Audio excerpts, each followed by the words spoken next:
in with a very, very talented individual right now. He goes by the name of Scotch, Dope, and he's sitting with his business partner, creative partner, Floyd. It's a beautiful moment to have you in the studio at Bogart, man. How are you two gents doing today?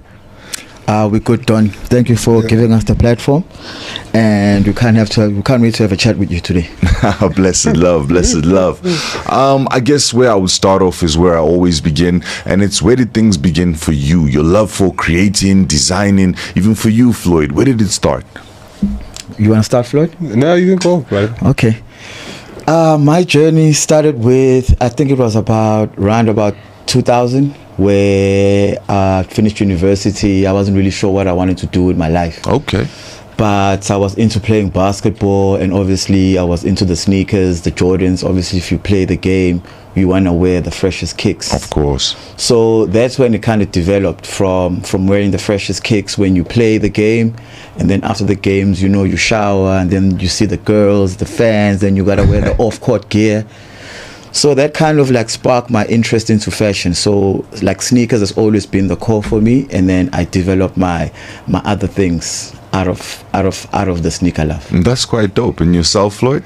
Yeah, I think immediately just after high school, I already knew, whilst I was in high school, that I want to do fashion designing. Okay. But coming from Soweto, it's not such an easy career to choose. So I studied civil engineering initially, and then I was like, I thought I'd be designing buildings, and and then I was the guy that was making the plans work for architects. If I'd studied architecture, I would have finished it, actually. Okay. And then I was like, no, I'm not going back. With two distinctions, my parents went crazy. I'm like, but I knew that I want to create things. I want to make things. So if I'm making buildings, I'm creating buildings, that's also dope. Or if I can make clothes, so there's a technical aspect to my clothes as well. I see. Because of the whole engineering background. Wow, that's beautiful.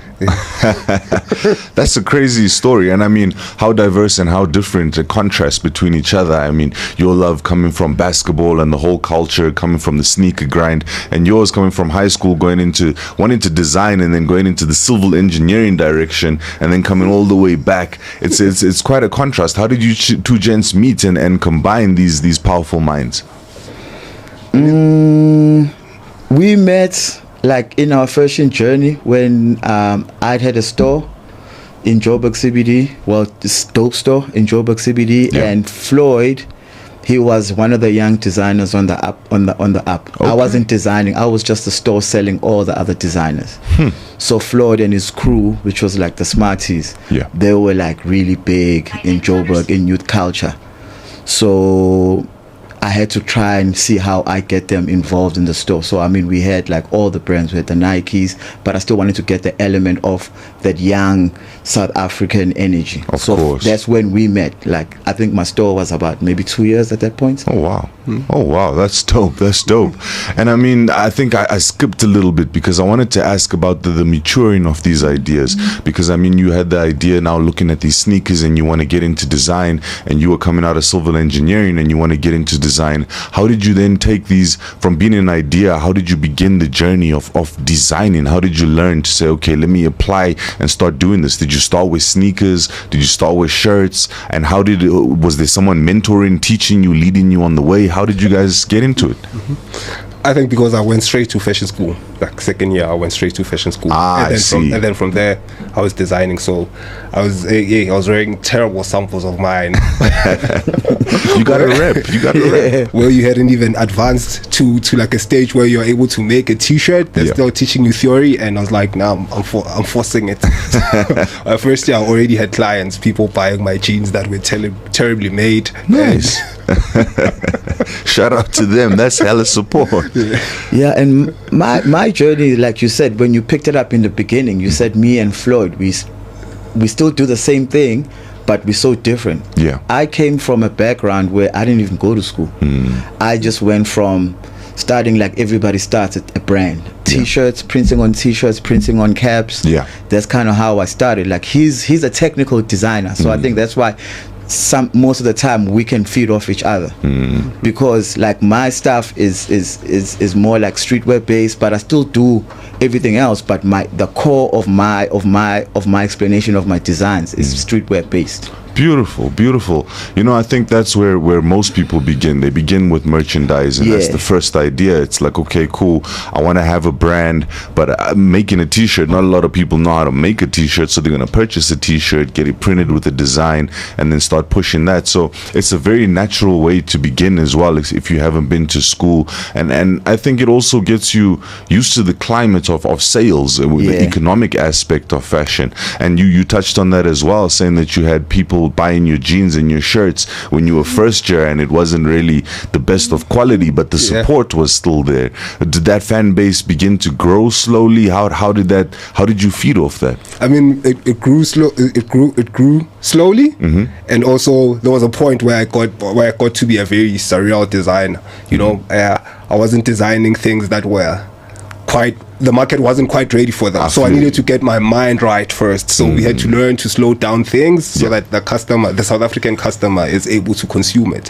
Which is why some other things were like, we got big like overseas before we something here in South Africa. Wow, that's so dope. Yeah. and for yourself, Scotch, how did that the economy of scale go for you? Because now you've started with printing, and now how did that grow? How did the business grow? My journey was quite weird, man. So like Floyd is explaining that the South African market, because that's when the internet was starting to grow. So you were getting a lot of influences from overseas and what the other kids in New York, Paris, London were doing.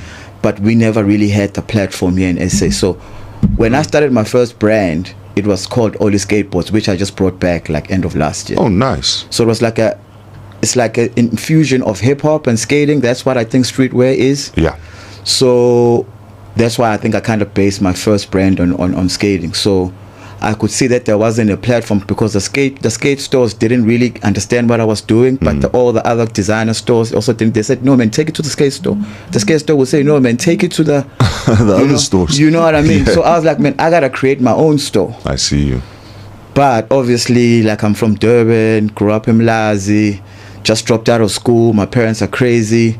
So I decided to say, okay, let me pivot. Let me move to the UK, because now I'd made up my mind. I wanted to start a retail store. Nice. So that I can make the clothes and I can take basically all the other brands that are different and put them in one place. But I didn't have any experience. I didn't have anything. So I went to the UK. I worked for a brand called Next for 3 years. Okay.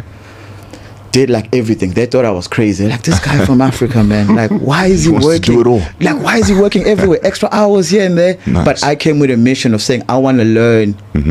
I did 3 years of university after I dropped out. Basically. Because that was my university when I got there. So after 3 years, I said, I'm done. I came back. That's when I came back. I didn't do my own brand. I just built a store, dope store. Beautiful. That's quite a powerful thing, and that leads me to my next aspect that I was thinking about, and the importance of manufacturing, making your own like garments. Like I don't know about the material. Are you able to get companies in South Africa that make your material? How important is it to have South African owned, South African made garments and material that we're trading with in South Africa? Do you think it's an important aspect of industry? Do you think we need to focus on trying to get factories to start helping and pushing this type of a mandate? I think Floyd can explain, because he's got something he can explain a little bit better, because he's got something within his business that does something similar to that. Nice. I think as a country, though, in terms of economically, we need a strong manufacturing sector. I think our economy is dwindling, where we are unable to create jobs, and within the fashion space, I think it's a very labor intensive job actually to make garments. It is, yeah. So I think if designers were manufacturing and we were like intentional about manufacturing most of our things here, nice, we'd have a lot more money circulating in the country. Exactly. We'd be able to create a lot more jobs. So it's a very, very important thing. It's something that I'm quite literally straight about that. I'm actually about it. I love that. You know, it's just something that I was thinking about, because I say this to a lot of the young artists that we sit in with in the rooms and stuff. I say, look, whatever we're doing, we have to make sure that we represent South Africa and bring pride back to South Africa and create opportunities for others around us. If you look at everything that we're using, hardly any of the stuff is manufactured here or owned by anyone here, so that money is leaving. We have to find a way to strengthen our economy, and I see fashion as a powerful vehicle to do that. And I love what you did right there, Scotch, when you said that you took your 3 years in the UK as university. You took your time to go there, get the knowledge, and instead of staying there and using you brought it back home and started building something, a beautiful business that can turn into an empire. I love what you're doing there. Now, you two gents now combined together, you've created this unmovable force. Tell us a little bit about what's going on with that. Well, it's basically, it's the name of the store is called the Collab Space. Nice. Where the idea is to foster and nurture like brands like when we were younger, when we were coming up. So we give them like a high level retail experience. So where we teach them how to price, we help them with pricing, we help them in terms of how do you stock, because like how do you want to make, let's say your target for a month is 50,000, but you've got stock worth 50,000. You got to have stock worth 5. So we try and help these designers with things like that, and we try and say, okay, cool, this is what we've learned in this platform via the consumer. This is what the consumer is looking for.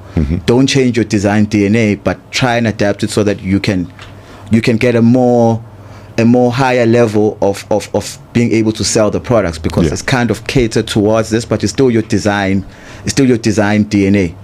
So with the Collab Space, it's different brands. Me and Floyd, we came up with the idea, I think it's about maybe like a year now. But the shop has been open for about 8 months at Constitutional Hill. Oh, nice. Very, very nice. That's beautiful. Good energy, good people. Like, it's crazy because the people that go to that store are usually like foreigners that go and visit the museum. Of course. They are crazy about our South African designs, man. Exactly. It's powerful. It's powerful.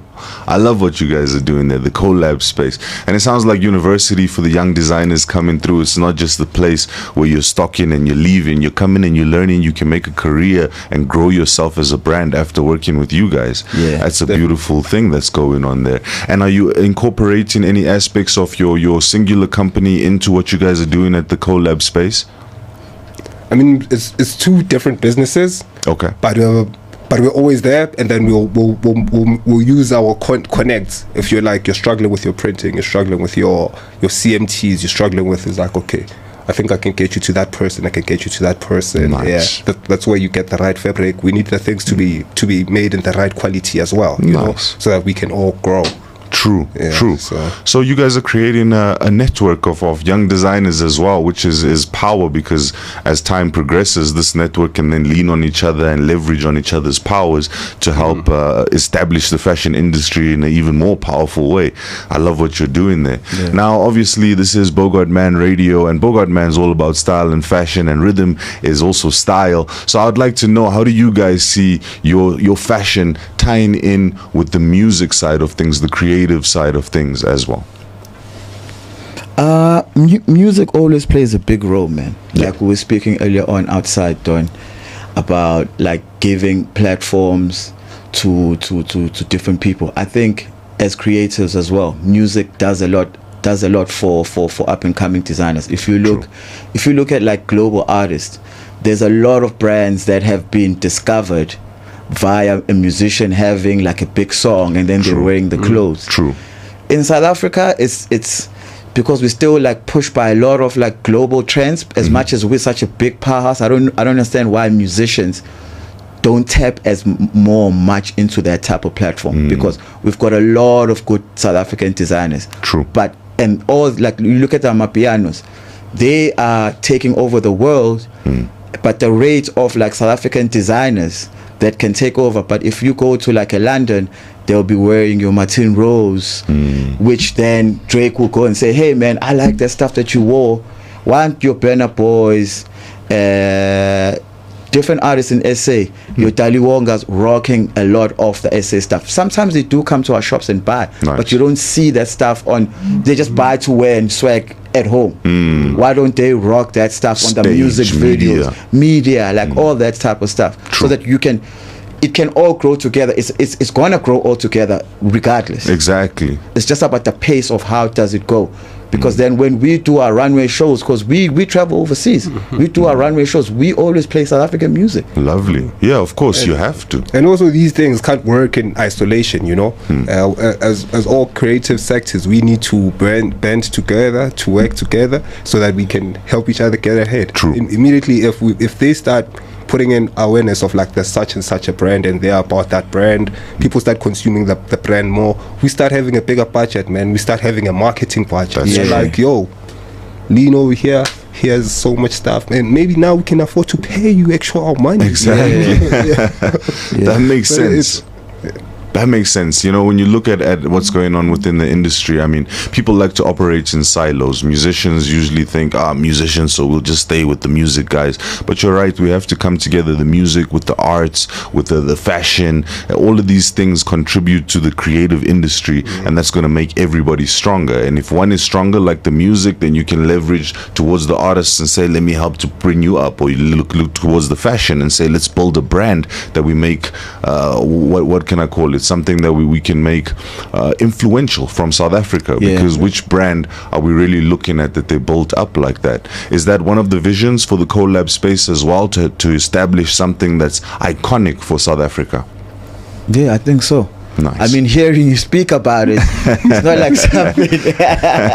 It's not something that like I intentionally looked at doing. I think personally for my brand, that's something that I looked at, but not saying that I'm looking for musicians to help me get there. Yeah. For me as a fashion designer, like I come from a background of sports, so I always look and say, hey man, I'm not good maybe at taking jump shots, so I'm gonna practice jump shots. Of course. So with that theory and that view in my life, that's kind of how I'm trying to build, or I'm building my fashion empire. Okay. So like I said earlier on, I'm traveling overseas more, doing more shows, but indirectly when that gets big, the collab space, those guys that are in there, they're gonna get the residuals of that network, because we still even though we're not as big overseas now, with the network that we have here locally, we still share with the guys, we still see them, we send them things on the weekly, we give them advice on the weekly. If they've got problem with something, hey man, we're gonna help you get it to this, because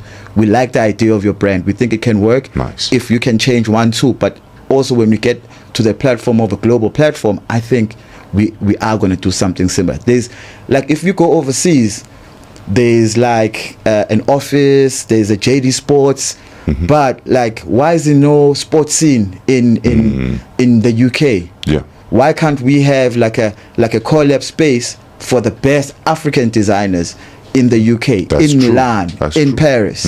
Even if it's a small store, but people can have the platform, because how are they going to consume this stuff if it's all the way in Africa? True. And your idea is so powerful, because if you look at the Diamond Walk in Sandton, that Diamond Walk is basically a collab square for those high fashion brands. You know what I mean? You've got all of them there, and people can just go Diamond Walk and get all of them. But where do we do that for our very own South African made things? That's so powerful what you're saying. Yeah. I love that. That's beautiful. And I want to ask a little bit about influences and the ease. I mean, it's the collabo space. How easy is it to work with these young designers, and sometimes to help to shape and mold them? I know when it comes to music, there's sometimes guys take it so personal. If you're like, look, I like what you're making there, but if you can just change your song a little bit like this and that, it can play on radio, it'll be more commercially viable, and then they'll be like, nah, that's how I like it, I made it like this for a purpose. Is this the type of thing that you also encounter in fashion? Is it easy working with the young designers and guiding them? What is it like? I think it's quite imperative for somebody to allow a person to create pieces the way they want to, and for them to grow with their DNA, and so they can understand it completely. And by the time they decide they want to really go commercial, they understand why they're not doing that and why they're not doing that. But if you're just telling them straight, like, don't do this, they'll never understand it. I get so you. it's for me, it's quite important. I'm also, because I'm a very stubborn being in terms of the way I want to create my things. I feel you. So I will afford somebody else the same respect, but we'll tell you straight that maybe here, that sort of product can't work here. Okay. Yeah. Nice vibes. That's respectful. Yeah. I mean, for me on my side with that, I try because like I said, with me and Floyd is technical. Floyd with one stitch he will say, nah, this is not good enough. I feel you. With me on my side, I try and tell them in a way that it makes sense, and like take my time to try and make it make sense, which is like sometimes we disagree on something, but because I'm a strong retailer, we give each other that respect. Yes. He's more strong technical, and I give him. And also with music, he's more stronger than me in music. So with music stuff, I can't even argue with him. I feel you. But with stuff with retailing, but also like you were saying, dealing with the brands and the younger kids, because we put in the time in the reps as well, it's much easier. It's like how does Drake give you an advice, and you're like, nah, this is how I want it to be, but you want to become like Drake. That's true.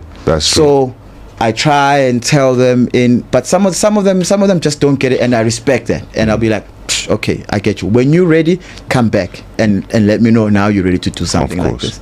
But with some of them, I mean, most of the designers, they are open up because we've put in the time and the way we built a space. Because when we built a space, it was only just me and him. We could have kept it like that. No doubt, yeah. So we were like, okay, let's bring in 2 brands, let's bring in 4 brands. Nice. We've got like 18 brands in that space. Wow, now. that's crazy. We're sharing our platform with them. Dope. So when we put them in those positions, I think they kind of respect. I've never really had too much backlash. Nice. They kind of respect and say, okay, cool, let's try it and let's see where it goes. Most of the time we're right. No, it's a huge thing. I mean, for any designer, the moment that you can get your product into a store, it's a huge thing. When you're taking it from selling it yourself hand to hand to a store, it's a huge moment. So of course you got to respect that, and the little bit of direction that you're receiving from there, you got to latch on to, because those are pearls of wisdom right there.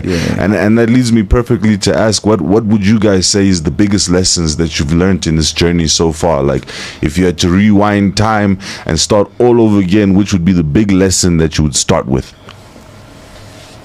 I think in terms of working with Scotch, merchandise. Nice. I think I started at Fashion Week and just like focusing on Fashion Week, and I'd make maybe like, because I'm a menswear designer, we'll make like probably a minimum like 30 pieces. Wow. And to market all of those 30 pieces is not so easy. And you've got somebody just has one t-shirt, and they're selling that, and they're putting all their effort in that t-shirt. They'll flip and make way more money than me. They'll struggle for a long time. So in terms of, you must focus on the merchandise first, and then it will build everything else. Powerful. That's powerful. And for yourself? For me, is the biggest lesson is to just always keep going, man. Even if like there's always ups and downs, if you wake up in the morning, you gotta be blessed, bro. No doubt. You gotta thank the Lord that, hey man, I woke up today, and you gotta just make the best of every single day. No doubt. However way you do it, whether in business, whether in music, whether in relationships, whether in anything. For me, the biggest lesson I've learned in life is just to be grateful for life. True. And then from there, I think once you're grateful for life, you look at life differently. You pursue things in a different way, because you know that tomorrow is never promised. Of course. That's very powerful as well, and important to remember. If you keep on pushing and you keep on going forward, consistency and never give up, that'll get you very far in life. A lot of people have all the talent but no consistency, and it's an issue. So I love what you gents are both saying, and merchandising, how important. That's also a huge aspect, even for artists right now, because music is not generating the income that it was making before. So now you've got to look for different streams. Merchandising is one of the most powerful streams you can leverage on. Is social media something that plays a big role in what you guys do as well?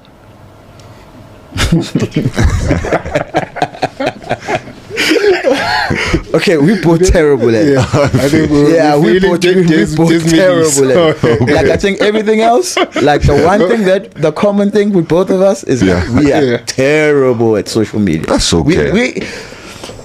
We're not really great marketers, because I think that also takes an eye. Like, it's for me with music. Like, you know, Dada, you can do reggae, you can do hip hop. Me with music, it's just that I like music, but I just don't have the eye for it. I don't have the palette for it. I feel you. So with fashion also, it's I've got a very good eye for retailing. I've got a very good eye for for design. Nice. Business, okay. Working with teams, okay. But marketing, yo man, I try so hard. I mean, with my brother Floyd here as well, when I look at him, that's something that we don't talk about. We don't give each other advice on any of that stuff. I feel you. Also, I think it's an age thing, you know, and also if you're a person that also that loves maybe the limelight, I think it's easier to adapt to like social media. Yes. But if it's like Twitter never just worked for me because I was like I'm more than 140 characters. I feel so. you. I was always on Facebook, and then Facebook was like, nah, that's for grannies and grandpas. Yeah. And it's like, and then everybody's on Instagram. It's like everybody needs to. You always need to be this person. Pictures. Yeah, pictures is like, yo, I'm not about that life. But it's a very important platform. Sorry, yeah. Floyd, to cut you. Yeah. Yeah, no, you can. It's a very important platform. Nice. It's a very important platform to be able to take advantage of. It's like Floyd was saying earlier on. Some of the things when you, we both try, but I think we both know that we need somebody we need to hire someone to come and do it like almost like a full-time thing. 100%. Because if you kind of shortchanging yourself if you're doing it the way that we're doing it now. But because we know that like with market, it can open up a different world, a different way of revenue. Definitely. Like it can even beat what you're doing now. We know that we're talented. We are growing our brands to be able to afford that platform because it's like you learn every day and it's all different platforms to grow. Of course. And also, I think like social media is quite important because it has like there's always a gatekeeper in terms of being able to get your product to people. To the masses. Yeah. So now it's like, no, that thing is just available for free, man. You just need to utilize it and apply yourself. True. And that's all we need to do. We need to pay somebody to just do it. Yeah. That's it. No, but I like what you guys are saying because, you know, firstly, you have to recognize your strengths and your weaknesses. So to be able to do that's self-awareness in the beginning. So that's a good thing for the business to say, okay, this is what we can work on, improve on, and make better. That's a beautiful thing right there. And then that also gives you an opportunity for creating there's a third chair right there. So, you know what I mean? No, that's true. That's a beautiful vibe right there. Man, I love what you guys are doing, and especially for the youths, because I think it's important in South Africa to help to develop skills, to create opportunities, to create platforms, not only for yourself but for everybody else around you, because if we don't do it for each other, who else is going to do it for us? So I have to applaud you two gents on what you're doing right there. Any word on what the future holds? Maybe is there going to be an event that people can attend at the Collabo space, or some fashion shows that may be going down, anything like that? Right. So we're supposed to have what are we gonna call them again? Fridays. The Sundowner Fridays. Yeah, Nice. Sundowner Fridays on the last Friday of every month. Oh, that's beautiful. So yeah. Okay. I think maybe That's in the works. Andy had tasked me to plan one for the end of this month, and nice. I hadn't started anything, so I think we will have to postpone for next month. Yeah. No, but that's beautiful, and I think that can also begin your social media campaign. Yes. That's a beautiful way to kick off. Yes. Lovely. And if people want to get in touch or want to come through, check out the store, or even join you on, I don't know if there is a social media page yet. Maybe you have a look on one of your pages. How could they go about doing any of those things? We've got an Instagram page which has just got 3 pictures. That's cool. Listen, I see big celebrities with 3 pictures. That's cool. It's called the Call of Space Africa, and then me personally, Dope Store JHB, which is like my main brand. Nice. And then me personally as well on Instagram at Scotch is Dope. Okay. I think that's where you can find us, and then Okay. Lovely. And last but not least, a word of motivation for the youths out there, the youngins out there that are listening to you guys, is saying, look, we want to walk in these shoes. We got a little lesson about consistency, about merchandising, just a word of inspiration to keep them going forward. Maybe my high school motto, man. If it's to be, it's up to me. I think that is always as simple, as straightforward. Yes, sir. You are never ever going to get anything if you don't apply yourself. So yeah, that's powerful right there. And yourself, Scotch? For me, I've got to say, Musivuga ugeze ubangene. Nice. That's power as well. You guys are coming in with the hardcore. I really enjoyed it. Is that saying a lot about our age? Because like the knowledge we're dropping is Not at you sound all. old, man. You don't sound old. No, you sound experienced. I don't think about old. You sound experienced. You sound like gents who've walked on a path, learned from what you've encountered on this path, and you're not afraid to share it with everyone around you. And that's a beautiful thing. If you sound old for that, I'm old too. We all old in the building. You know what I mean? Appreciate you, Don. So much love, gentlemen. I want to thank you very much for coming through. To all the listeners out there, please go through and check out the Collabo space, Constitutional Hill. It's a beautiful thing going down. It's a VIP space, as a matter of fact. So y'all gotta go in and just check it out. It's gonna be You got a the good pass, vibe. Don. You got the VIP pass. Let's get it. Let's get it. It's Bogart Man Radio, and we're gonna keep the good vibes going. So up next, I'm gonna hit you with a little bit of reggae music, and it's gonna be a young lady by the name of Savannah. The song is entitled "Keep Going." Chosen, Jah Rastafari.